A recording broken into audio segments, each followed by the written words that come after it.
자, 결손금과 2월 결손금의 공제.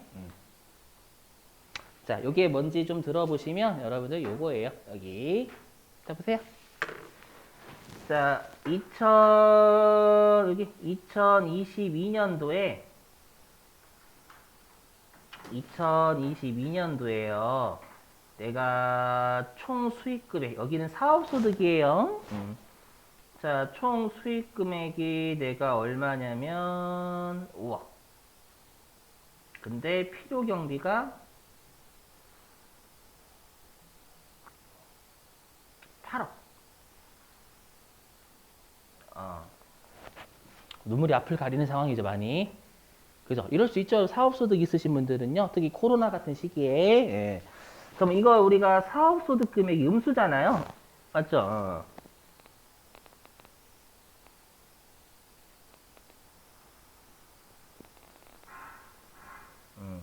얘를 뭐라고 하냐면 결손금이라고 불러요. 그러니까 결손금은 단기에 적자난 거.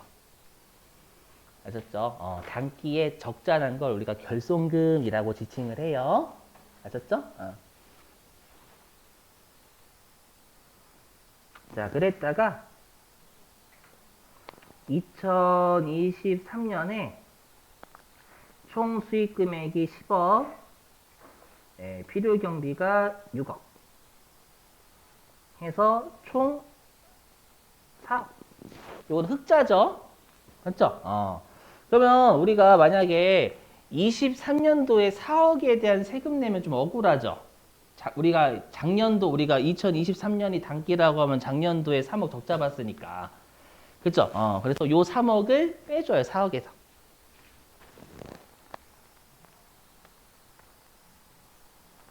그래서 2023년도는 1억에 대한 사업소득 금액에 대한 우리가 세율 곱해서 세금 내면 되는 거예요. 이해되세요? 그러면 요 3억을 2월 시켜서 뺐죠?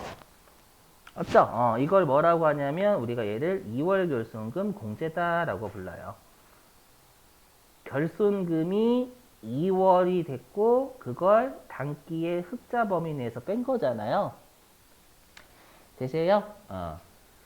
그래서 우리가 2월 결손금 공제는 우리가 과거의 결손금 있죠. 과거의 결손금을 2월 시켜서 우리가 얘가 단기라고 하면 단기의 소득 금액에 플러스해서 빼는 걸 우리가 2월 결손금 공제라고 부릅니다. 여기까지는 이해되시겠어요? 한마디로 우리가 과거에 적자가 나면 단기 흑자 범위 내에서 퉁칠 수 있다라는 거예요. 결론 그거. 여기가 되셨죠? 시험에는 주로 말 문제로 내거든요. 이렇게 내요. 이거 우리가 어떻게 알아? 말로 하면 어떻게 알아? 맞죠? 말로 하면 모르지. 이게 사람이. 그죠? 그래서 그림으로 설명하고, 그 다음 말 문제 대비하실게요. 넘어가요. 자, 여기 결손금하고 2월 결손금 동네 같은 경우에는 여러분들이 꼭 주의하실 게, 우리가 사업소득을요, 일반 사업소득과 부동산 임대업의 사업소득으로 꼭 나눠주셔야 돼요. 알죠? 일단, 우리가 다른 동네 말고, 이 동네 말고 다른 동네는 그냥 사업소득은 부동산 임대업 포함이에요. 하지만 지금 하는 결손금하고 2월 결손금 동네는 꼭 일반 사업소득, 부동산 임대업 아닌 사업소득과 부동산 임대업의 사업소득을 나눠주셔야 돼요. 아셨죠? 그리고 여기에서 제가 2배사 근연기 순서 좀 외워주세요 라고 했었죠. 얘 때문에 그래, 얘 때문에. 아셨죠? 얘 때문에 그래요. 자, 한번 사례 들어볼게요. 일반 사업소득부터. 자, 보시면 일반 사업소득. 자, 예를 들어볼게요. 자, 단기에 일반 사업소득에서요. 예를 들어서 마이너스 400원. 음수예요. 단기에 일반 사업소득 금액에서 400원의 적자가 났대요. 여기까지 되세요? 근데 내가 꼭 일반 사업소득만 있으리라는 보장 없잖아요. 뭐 이자소득도 있을 수 있지. 맞죠? 그래서 내가 어떻게 했었냐면 예를 들까요? 부동산 임대업 소득이 30원 있었고 플러스 30원이에요. 여기서부터는. 예. 그리고 근로소득이 플러스 20원 있었고 연금소득 플러스 20원 있었고 이자소득 플러스 20원. 대략 이런 소득들이 있겠죠. 주로. 맞죠? 이렇게 있었다고 가정할게요. 오케이. 그러면 뭐라고 되어 있냐면 일반 사업소득의 결손금이죠. 단기의 적자니까. 일반 사업소득의 결손금은 다른 소득금액이 흑자면 다른 소득금액하고 퉁칠 수 있다라고 되어 있어요. 여기까지 되니까 핵심은 일반 사업소득의 적자는 다른 소득의 흑자하고 퉁칠 수가 있다라는 게 핵심이에요. 여기까지는 되세요. 근데 퉁치는 순서가 있어요. 요게 요 순서예요. 요 순서. 퉁치는 순서. 알죠? 근데 보시면 자, 그러면 일단 이렇게 가요. 여기 이렇게 가는 거 여기 이렇게 가는 거 순서가 이렇게 가는 거예요. 이렇게. 그리고 다시 이렇게 두 번 이렇게. 해볼게요. 어떻게 되는 거냐면 일단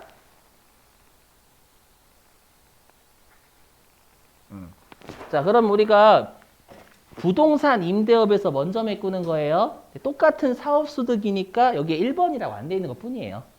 둘은 어차피 태생은 사업소득 태생이 똑같잖아요. 그래서 여기서 1번이라고는 안 돼 있지만 원래 여기서부터 빼는 거 맞아요. 그렇죠? 그러면 퉁치면 일반 사업소득은 이제 결손금이 얼마 남아요? 400원하고 30원 퉁치면 370원 남죠? 요거 이렇게 지우면 얘가 370원.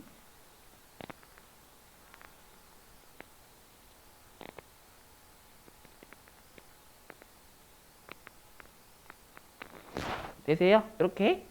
그 다음에 또 이제 근로소득 금액에서도 퉁칠 수 있는 거예요. 이거 그냥 애니메이션 넣을 걸. 그거 퉁치면 이제 350원이 되는 거죠, 여러분들. 자, 여기 300,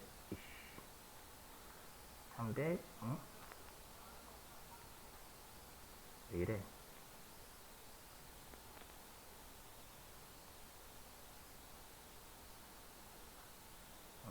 여기가 350원. 이렇게 되셨죠? 그리고 다시 퉁치면 얘하고 얘를 퉁치면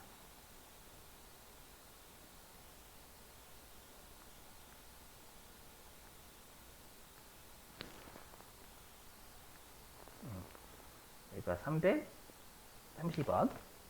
이해되세요? 그리고 마지막으로 얘를 이제 퉁치면 이제 310원 남겠죠?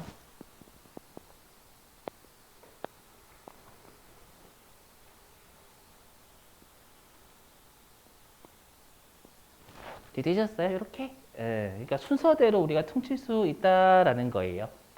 오케이? 그런데 이제 더 이상 메꿀 게 없죠? 메꿀 거 없으면 이제 2월이 되는 거예요. 2월. 되세요? 오케이. 자, 그런데 이제 나중에는 어떨 수 있어요? 이제 차기 이후에는 본인의 사업소득에서 플러스 날 수 있잖아요. 그죠? 자기의 소득에서 이제 차기 이후에 100원의 플러스 났대요. 아셨죠? 그리고 다시 부동산 임대업에서 플러스 20, 근로소득에서 플러스 20, 연금에서 플러스 20, 이자소득에서 플러스 20 이렇게 났대요. 이해되시겠어요? 지우는 게 오래 걸리니까 그냥 이렇게 지우고 할게 그냥. 그래서 어떻게 되냐면 이제 그러면 자기 이제 요 결손금이 2월 되는 거죠. 요 이제 2월 결손금 되는 거 차기 이후에는 되세요. 그러면 이제 요 자기의 소득 금액이 플러스 100 있죠. 여기에서 퉁치면 이제 얘는 210원 남겠죠. 되세요? 그리고 다시 순서대로 부동산 임대에서 퉁치면 이제 190원. 그렇죠? 그 다음에 근로소득금액에서 퉁치면 170원. 연금에서 퉁치면 150원. 이자에서 퉁치면 이제 130원 남는 거잖아요. 무슨 말인지 이해되실까요, 요거? 그래서 결론은 다시 말로 올게요, 말로. 얘는 말 문제가 중요하니까. 그래서 여기 보시죠? 결손금의 공제. 그래서 우리가 일반 사업에서 발생한 결손금은 여기 근로소득, 연금소득, 기타소득, 이자소득, 배당소득 금액 순서대로 공제라고 돼 있어, 법문구는. 하지만 일반 사업에서 발생한 결손금은 부동산 임대업하고 먼저 까요, 원래는. 같은 사업소득이 여기에 순서가 없는 거예요. 오해하지 마시고. 되세요? 자, 그 다음에 여기 이제 2월 결손금 공제. 자, 일반 사업에서 발생한 2월 결손금은 이제 본인의 소득 금액이 플러스가 날 수 있으면 거기서 먼저 까겠죠? 되세요? 그리고 근연기 2배 요 순서대로 또 메꾼다라는 거예요. 결론은 우리가 일반 사업소득의 결손금이건 2월 결손금이건 다 다른 소득 금액하고 퉁칠 수 있다라는 겁니다.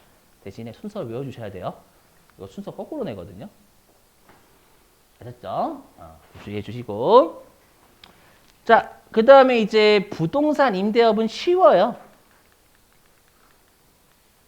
자, 부동산 임대업은 뭐가 쉽냐면은요. 보세요.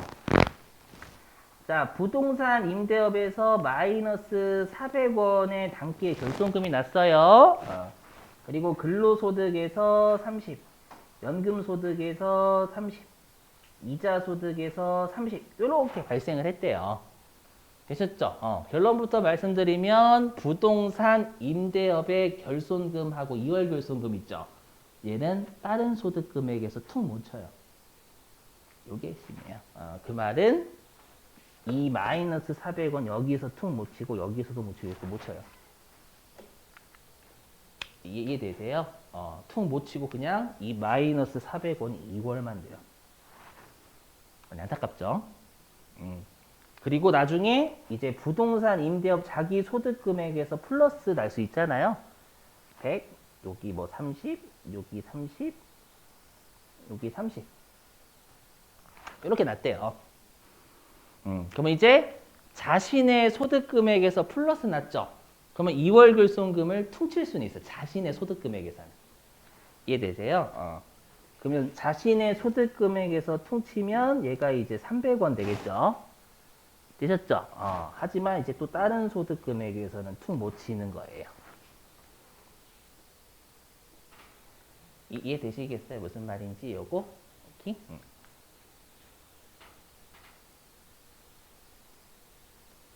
그래서 얘를 말로 하면 여기 말로 하면 여기 있죠?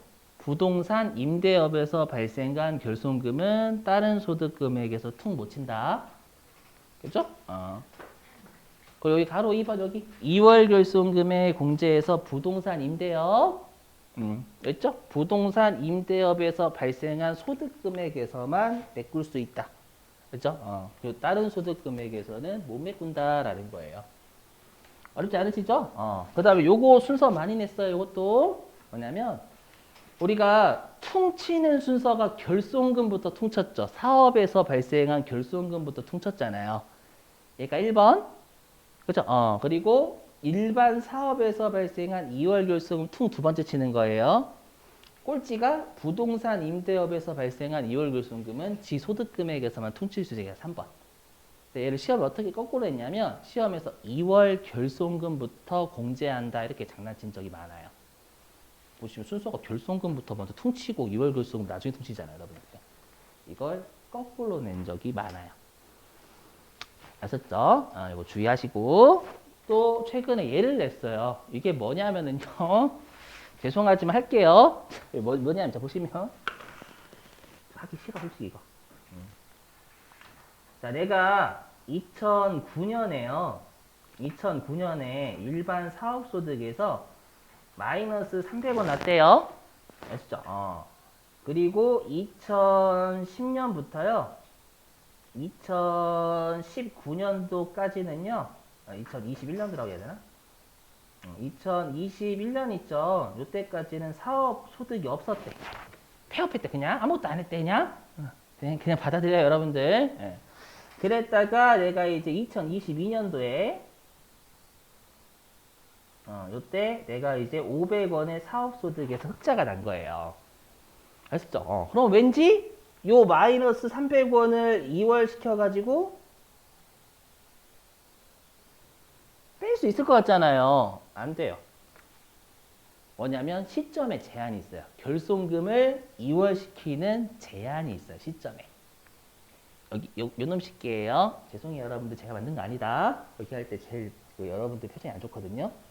여기 자 여기 2008년에 발생한 결손금은 5년간만 2월이 돼요.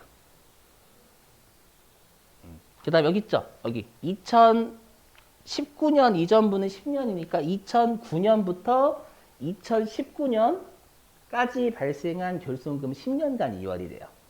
그 말은 지금 여기 있는 2009년짜리는 10년간 2월이 되잖아요. 그럼 10년간 2월이니까 플러스 10 하면 2019년도까지밖에 2월이 안 되는 거예요. 이해되세요? 2월 안 되니까 2020년도 이후서부터 못 빼는 거예요. 되셨어요? 무슨 말인지? 오케이? 그렇잖아요. 2009년도에 발생한 결손금은 10년, 2019년도까지의 소득 금액에서 뺄 수 있는 거예요. 플러스 소득에서. 되셨죠? 그리고 어디 있어? 2020년도부터 발생한 결손금은 15년간 뺄 수 있어. 2월에서 뺄 수 있어요. 즉 2020년에 발생한 결손금은 2035년도까지 플러스 소득 금액에서 뺄 수 있다라는 거예요. 제가 만든 거 아니야. 피해자예요. 여러분 표정이 많이 안 좋으시거든요. 여기 시험 냈다니까?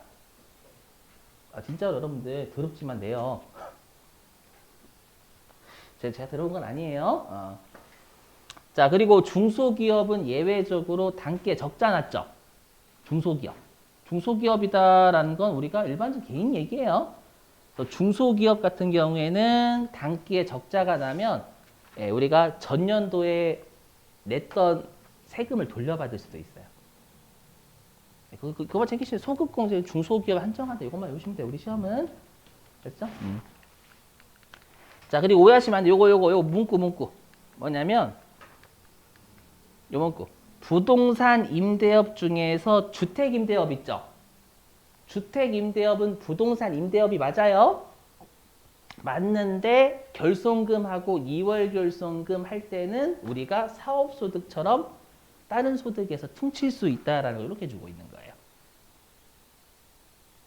자, 봐요. 부동산 임대업 중 주택 임대업의 결손금은 일반적인 사업소득의 결손금과 동일한 방법으로 공제한다라는 것. 주택 임대업은 부동산 임대업이지만 부동산 임대업은 다른 소득하고 퉁 못 치잖아요. 그죠? 근데 주택 임대업의 결손금이나 2월 결손금만큼은 다른 소득 금액에서 퉁칠 수 있음. 이 뜻이에요. 제가 뭐 잘못한 거 아니죠, 여러분들? 자, 문제 좀 풀어볼게요. 관련된 문제. 내가 죄지은 것 같은데?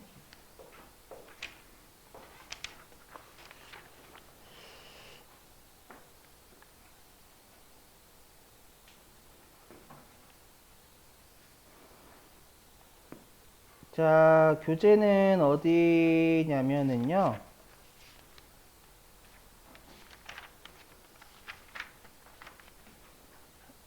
문제가 없는 것 같은데?